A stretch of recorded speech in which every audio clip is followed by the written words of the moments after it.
నమస్తే గైస్, ఇదే నా ఫస్ట్ యూట్యూబ్ లాంగ్ వీడియో. అలాగే మూవీ రివ్యూ కూడా ఇదే ఫస్ట్ టైం చేస్తున్నాను నేను లాంగ్ వీడియోలో.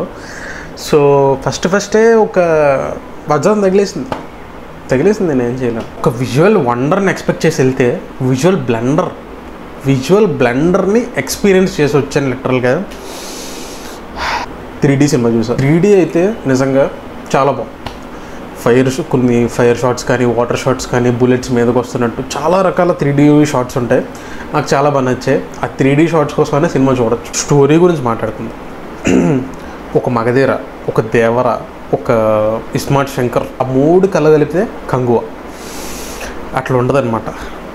సింపుల్గా చెప్తాను భయ్య, 5 టెరిటరీలు ఉంటాయి.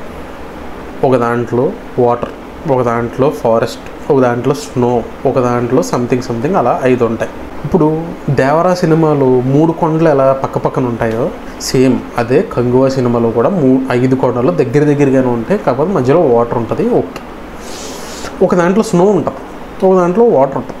ఎలా క్లైమేట్ ఏమో ఒక కొండ మీద ఒక క్లైమేట్, పక్క కొండ మీద ఇంకో క్లైమేట్, అలా ఏముండదు కదా, ఎక్కడైనా ఒకటే క్లైమేట్. సో ఫ్యాంటసీ, మనం అలాంటి వాటిని క్వశ్చన్ చేయకూడదు, ఫ్యాంటసీ. సో అందులోనే వెళ్ళిపోయింది. Okay, father and son sentiment గురించి మూవీ అంతా కంప్లీట్. హీరోకి ఎంతైతే వెయిటేజ్ ఉందో ఆ సన్ క్యారెక్టర్కి కూడా అంతే వెయిటేజ్ ఉంది. ఆ కుర్రోడేమో సీరియల్ యాక్టింగ్ చేస్తున్నాడు భయ్య. లిటరల్గా ఒక ఎక్స్ప్రెషన్ ఉండదు, ఒక పాడ్ ఉండదు, ఏం ఉండదు. క్యారెక్టర్స్ గురించి మాట్లాడుకుంటే ఇప్పుడు హీరోయిన్ ఉంటుంది భయ్య, దిశా పటాని గారు. ఓన్లీ యో లవ్ అనే సాంగ్ ఉంటుంది, బాగుంటుంది. సో లిటరల్గా సాంగ్ కోసమే హీరోయిన్ పెట్టినట్టు అనిపించింది భయ్య. జస్ట్ ఒక కమర్షియల్ సినిమా, ఒక సాంగ్, ఒక ఫైట్. ఎలా అయితే ఒక సాంగ్ మ్యాండేటరీ ఉంటుందో ఒక కమర్షియల్ సినిమాలో, అలాగే జస్ట్ ఆ కమర్షియల్ టైప్లో ఒక సాంగ్ ఉండాలి. కాబట్టి ఒక యోలో సాంగ్, ఒక హీరోయిన్. దానివల్ల హీరోకి ఎటువంటి క్యారెక్టర్ చేంజ్ ఉండదు, ఎటువంటి స్టోరీలో చేంజ్ ఉండదు. హీరోయిన్ వల్ల హీరోకి ఎటువంటి ఎఫెక్ట్ జరగదు. సో అలాంటప్పుడు ఇంక హీరోయిన్ ఎందుకు? క్రింజ్ సీన్స్ ఉంటాయి భయ్య హీరోయిన్ కలిసినప్పుడు. 2 క్రింజ్ అసలు. ఆ సాంగ్ తప్ప ఫ్యూచర్లో అంటే ప్రజెంట్ జరిగే సిచ్యువేషన్స్లో సాంగ్ తప్ప మిగిలినంత క్రింజు. ఏదో కామెడీ చేద్దామని ట్రై చేశారు, క్రింజ్. హీరో పక్కన ఒక క్యారెక్టర్ ఉంటాడు, కమెడియన్. హీరోయిన్ పక్కన ఒక కమెడియన్ ఉంటారు. వాళ్ళ మధ్య జరిగే కామెడీ ఒకవేళ సెట్ అవ్వక క్రింజ్ జరిగితే ఒక రకం. హీరోయిన్ క్రింజ్ చేస్తే ఇంకేంటి సినిమా? మెయిన్ క్యారెక్టర్స్ క్రింజ్ అంటే మనం ఇంకా లిటరల్ చిరాకు వస్తుంది. ఫ్యాంటసీ సినిమా అంటే ఖచ్చితంగా సిజిఐ గ్రాఫిక్స్ దాని మీద డిపెండ్ అవుతుంది. కంప్లీట్ ఫ్యాంటసీ సినిమా అంటే ఆబ్వియస్లీ. సో స్టార్టింగ్ ఉంటుంది భయ్య, లిటరల్లీ ఒక సీను జస్ట్ ఇలా స్క్రీన్ బొమ్మను ఎలా ఓపెన్ అవగానే చిన్నపిల్లలు చూపించారు. లిటరల్గా ఏఐ వాడి తీసిన సీన్స్ చాలా క్లారిటీగా ఇంకా కళ్ళ ముందు తెలిసిపోతాయి అనమాట. అంత క్లారిటీగా ఏ సీన్స్ అని తెలిసిపోతుంది. సమంత గారిది యశోద సినిమా అని ఉంటుంది. అందులో చిన్నపిల్లల్ని చూపిస్తారు, గ్రాఫిక్స్ సిజిఐ యూజ్ చేసి చూపిస్తారు. 100% బెటర్. నాకు ఈ సినిమా కంగువ సినిమాలో సిజిఐ టూవర్స్ట్ అనిపించింది. అదొకటే కాదు, లిటరల్గా క్లైమాక్స్లో ఒక ఫైట్ ఉంటుంది. సో విలన్ టెరిటరీ వాళ్ళు హీరో టెరిటరీ మీద అటాక్ చేద్దాం అనుకుంటారు. సో హీరో ఆ టెరిటరీలో లేడు, వేరే టెరిటరీలో ఉన్నాడని తెలుస్తుంది సడన్గా. సో మనోడు ఏంటో ఆబ్వియస్లీ షిప్లో వస్తూ ఉంటాడు. సో షిప్ పక్కకి తిరుగుద్ది. సో ఇలా మీదకి వచ్చే షిప్ పక్కకి తిరుగుద్ది. అక్కడ యూజ్ చేసిన సిజిఐ ఉంటుంది భయ్య. అనవసరంగా చూశాను అనిపించింది. చూడకపోయి ఉంటే బాగుందిరా అనిపించింది. ఎందుకు చూశానురా అనిపించింది. ఇంతంత షిప్పులు ఉంటాయి భయ్య, దూరంగా చూపించారు, లాంగ్ డిస్టెన్స్లో చూపించారు. ఇంత షిప్పులు ఉంటాయి సీలో. జస్ట్ ఫ్రేమ్ ఎలా ఉంది కదా, ఇలా పైకి కిందకి కదులుతుంది. అప్పుడు ఈ షిప్స్ ఉంటాయి కదా, షిప్స్ కూడా వాటర్లోకి కిందకి. ఇప్పుడు ఇది లెవెల్ అనుకోండి, ఫర్ ఎగ్జాంపుల్ షిప్స్ ఎక్కడ ఉండాలి, ఇక్కడ ఉండాలి. అయ్యేమో ఇలా కిందకి పైకి అది కూడా ఫ్రేమ్తో పాటు ఊగుతూ ఉంటుంది అనమాట. So mistakes. ఇది చిన్న షార్ట్ ఫిలిమ్స్ లేదా చిన్న హీరో సినిమా అనుకోండి, మనం పట్టించుకోం. సో ఇలాంటి పెద్ద సినిమా అయినప్పుడు, పెద్ద బడ్జెట్ ఉన్నప్పుడు ఆబ్వియస్లీ చిన్న మిస్టేక్స్ కూడా పెద్దగానే కనబడతాయి. ఇంకొకటి ఉంటుంది భయ్య, మనం ట్రైలర్లో ఒక క్రొకోడైల్తో ఫైట్ చూస్తాం. ఇలా నెత్తి పెంచి వెనక్కి సురుతాడు క్రొకోడైల్ని, ఒక ఫైట్ ఉంటుంది. క్రొకోడైల్కి హీరోకి ఫైట్ జరుగుతూ ఉంటుంది. అక్కడ ఏం జరుగుతుందో అర్థం అవ్వదు. ఆ 2 ఫైట్ అవుతే వాటర్లో జరుగుతూ ఉంటుంది సీక్వెన్స్ అంతా. ఇంకా గజిబిజ్ అనమాట. ఒకసారి ఫ్రేమ్ అటు కదులుతుంది, ఇటు కదులుతుంది, వాటర్లోకి వెళ్తుంది, పైకి వస్తుంది. అసలు అర్థం కాదు ఇక్కడ ఏం జరుగుతుంది, ఏంటి హీరో గాడు ఏం ప్లాన్ వేస్తాడు, ఏం మూవ్ వేస్తున్నాడు నెక్స్ట్ మనకు అసలు అర్థం కాదు. లాస్ట్లో ఒక ఎలివేషన్ చోట దాన్ని చంపేసి ఇలా నెత్తిమించి పైకి వేసేది అప్పుడు వరకు కూడా అక్కడ ఫైట్ జరుగుతుంది, అక్కడ ఏదో అవుతుందని తప్ప మనకి ఏమవుతుంది అనేది ఏం అర్థం అవుతుంది. ఆ షార్ట్ ఒకటి బాగుంటుంది భయ్య, బాగా చూపించారు. ఈ విజువల్ బ్లండర్ ఏం కాదు కానీ కొన్ని చోట్ల డిఫరెంట్ వరల్డ్లోకి తీసుకెళ్లారు. ఫర్ ఎగ్జాంపుల్ చీకటి టెరిటరీ ఒకటి ఉంటుంది, దాని పేరు ఎగ్జాక్ట్ గుర్తులేదు, చీకటి గురించి.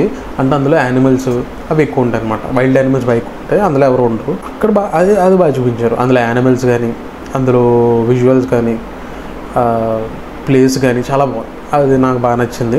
ఫ్యూచర్ నుంచి పాస్ట్కి, పాస్ట్ నుంచి ఫ్యూచర్కి మారుతున్నప్పుడు ట్రాన్సాక్షన్స్ ఉంటాయి. ఫర్ ఎగ్జాంపుల్ ఇది ఫ్రేమ్ అనుకోండి, అలా పైకి లెగిస్తుంది, అక్కడ మూన్ ఉంటుంది.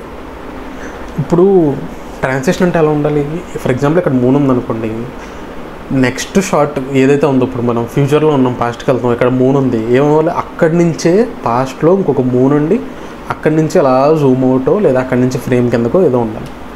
ఒక మూన్ ఇక్కడ ఉంటుంది, ఫ్యూచర్లో మూన్ ఇక్కడ ఉంటుంది, పాస్ట్లో మూన్ ఇక్కడ ఉంటుంది, మళ్ళీ ఇలా వచ్చి అలా తీసుకొచ్చి కిందకు వస్తుంది అన్నమాట. నాకు అది ఒకటి కొంచెం డిస్టర్బింగ్గా అనిపించింది, ట్రాన్సిషన్ చాలా డిస్టర్బింగ్గా అనిపించింది అనమాట. హీరో టెరిటరీ ఉంది భయ్య, విలన్ టెరిటరీ ఉంది. ఒక సీక్వెన్స్ ఎక్కడ జరుగుద్ది, ఒక సీక్వెన్స్ అక్కడ జరుగుద్ది. సో హీరో సీక్వెన్స్లో ఉన్నప్పుడు ఈ ఫ్రేమ్ ఎలా ఉంది, అలా పైకి వెళ్తుంది. సడన్గా ఆకాశం ఇదే, ఇప్పుడు వీళ్ళు ఉన్నారు, ఫర్ ఎగ్జాంపుల్ మనుషులు ఉన్నారు, మనుషుల మీద ఉన్న ఫ్రేమ్ అలా తీసుకెళ్తాడు ఆకాశంలోకి. సడన్గా అక్కడ ఆగి నెక్స్ట్ టెరిటరీలోకి వెళ్తుంది. అదే ట్రాన్సిషన్, ఇలా పైకి వెళ్ళడం టెరిటరీ మాట, ఇలా పైకి వెళ్ళడం టెరిటరీ మాట. సో ఒకసారి రెండుసార్లు ఇట్ వాజ్ గుడ్, కానీ ప్రతిసారి అదే ట్రాన్సిషను, అదే టైప్లో మూమెంటు అంటే కొంచెం చూడడానికి కొంచెం ఇరిటేషన్గా అనిపించింది అనమాట. ఒకసారి రెండుసార్లు ఇట్ వాజ్ గుడ్, కానీ ప్రతిసారి అంటే నో. సాంగ్స్ కొన్ని బాగున్నాయి, లిరిక్స్ బాగున్నాయి, బీజిఎంలు బాగున్నాయి, సౌండ్ చాలా ఎక్కువ ఉంది భయ్య. అది మరి థియేటర్ రోడ్ తప్పు లేకపోతే మూవీ ఎలాగో వచ్చిందో నాకు అర్థంగా లేదు, కానీ చెవులు పోతున్నాయి లిటరల్గా. ఒక సీన్లో ఇలా చెవులు మూసుకొని చూస్తున్నాను అనమాట, అక్కడ ఏదో సాంగ్ వస్తుంది, ఏదో యాక్షన్ సీక్వెన్స్ జరుగుతూ ఉంటుంది, ప్రీ క్లైమాక్స్ ఫైట్ జరుగుతూ ఉంటుంది. నేను ఇలా చెవులు మూసుకొని చూస్తున్నాను సినిమా. ఇప్పుడు జనరల్గా ఫైట్ జరుగుతున్నప్పుడు ఒక ఎలివేషన్ సాంగ్ వేస్తారు, సాంగ్ వచ్చేస్తుంది, ఓ చిలక బీజిఎంలు గుద్దేస్తున్నాయి. నాకేం అర్థం అవ్వట్లేదు. అక్కడ ఆ హీరో గారు ఒక డైలాగ్ చెప్తూ ఉంటాడు, హీరో డైలాగ్ వినపడదు, వీళ్ళకు పక్కన ఏం జరుగుతుందో తెలియదు, జస్ట్ ఒక బీజిఎం మాత్రం ఓ చిలకొచ్చేస్తూ ఉంటుంది. అంతే భయ్య, నాకు నచ్చలేదు. మరి ఓవర్ సౌండ్ అనమాట, ఇంక చెవులు నొప్పి వచ్చేస్తుంది నాకు, ఎంత సౌండ్ వచ్చింది చెప్పకూడదు అనిపిస్తుంది, కానీ ఆగట్లేదు భయ్య. బాబీ డియోల్ గారు ఉంటారు, క్యారెక్టర్ చాలా పవర్ఫుల్గా చూపిస్తారు. ఇంట్రడక్షన్ కానీ చాలా పవర్ఫుల్ క్యారెక్టర్, ఆయన చూస్తే లిటరల్గా భయం అవుతుంది అనమాట. ఆ టైప్లో అంత ఎలివేషన్ ఎత్తారు. పుట్టుకుని చచ్చిపోతాడు భయ్య, ఎందుకు చచ్చిపోతాడు అర్థం. విలన్ కొడతా ఉంటాడు హీరోని, దెబ్బలు తింటూ ఉంటాడు మనోడు, సడన్గా ఇలా షర్ట్ సిరుగుద్ది, 6 ప్యాక్ వస్తుంది, అంతే సిదక్ కూడా ఎత్తాడు, అయిపోయింది, సింపుల్. ఎందుకంటే బాబీ డియోల్ గారు మనోడు హీరో కన్నా పెద్ద బాడీ ఉంటుంది, పెద్ద ఎలా అంటే కొంచెం హీరో సైడ్ అంటే ఎలా ఉంటుంది, మంచితనం ఫైట్ జరుగుద్ది ప్లస్ కొంచెం మంచితనం ఉంటుంది. ఈ విలన్ సైడ్ అంటే ఇంకా క్రూరత్వం అనమాట, ఇంకా మంచి చెడ్డ ఏ గడిది కూడా ఉంటుంది, ఎల్లో చనిపోయాడు అంతే. సో అంత క్రూరత్వంగా ఉన్న మనిషి ఇద్దరికి ఫైట్ జరుగుతున్నప్పుడు కొంచెం లాగాలి కదా, ఏముంది. ఈ విలన్ అంత పవర్ఫుల్గా చూపించినప్పుడు టుపీమని ఒక చిన్న చెట్ట చంపగానే ఏదో జరిగేసి టప్మని చంపేస్తే ఇంకొక క్యామియో ఉంటుంది, అది నేను రివీల్ చేయను, ఇంకొక క్యామియో వస్తుంది, బాగుంటుంది, ఎక్స్పెక్ట్ చేయరనమాట క్యామియో. సో మంచి క్యామియో అది. సో కంగువా 2 కూడా ఉంది. ఇది భయ్య నా హానెస్ట్ రివ్యూ. ఒకవేళ మీరు కూడా సినిమా చూసుంటే నేను చెప్పిన వాటిలో ఏమైనా మిస్టేక్స్ ఉన్నాయా, లేకపోతే మీకు కూడా అలానే అనిపించిందా ఏంటనేది కామెంట్ చేయండి. నాకైతే కళ్ళు పోయినాయి భయ్య, నాకు ఇప్పటికే అందులో బయటికి రాలేకపోతున్నాను. మట్కా సినిమాకి వెళ్ళినా బాగుంది అనిపిస్తుంది, కానీ నేను నెక్స్ట్ వీడియో కలుద్దాం. అప్పటి వరకు మన ఛానల్ తిందాం బాబాయ్ని సబ్స్క్రైబ్ చేసుకోండి, అలానే మంచి ఫుడ్ బ్లాగ్స్ కూడా వస్తూ ఉంటాయి, సపోర్ట్ చేస్తూ ఉండండి.